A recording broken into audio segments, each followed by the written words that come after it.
தமிழ் மக்களை இலங்கை அரசு இனப்படுகொலை செய்தது என்று காமன்வெல்த் மாநாட்டில் இந்தியா அழுத்தமாக தெரிவிக்க வேண்டும் என தமிழக பாரதிய ஜனதா வலியுறுத்தியுள்ளது.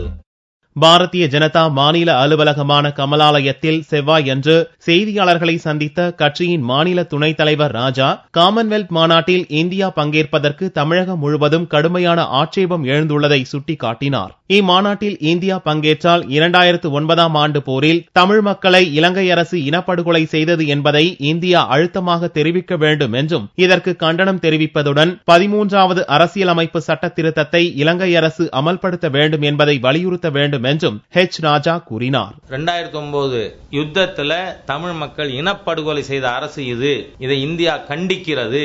அங்கு இன்னமும் கூட சிங்களவர்கள் தமிழ் மக்களுடைய இடங்களை ஆக்கிரமித்திருக்கிறார்கள். அதை உடனே வெக்கேட் பண்ணு. அதே மாதிரியா வடக்கு மாகாண தேர்தல் நடந்து முதலமைச்சர் அங்க இருக்கார் இப்போ.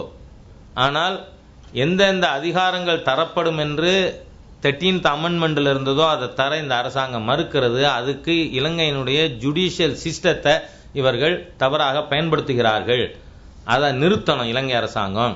13th அமெண்ட்மெண்ட்டை இம்ப்ளிமெண்ட் பண்ணணும் ஆகிய விஷயங்களை அங்க பகிரங்கமாக பேசலாம். மக்கள் நல பணியாளர்கள் வழக்கில் உச்சநீதிமன்றத்தின் தீர்ப்பை தமிழக பாரதிய ஜனதா வரவேற்பதாக தெரிவித்த ராஜா, அரசு சொத்துகளில் ஆளும் கட்சியின் சின்னங்கள் பொறிக்கப்படுவது தவறு என்றும் கூறினார்.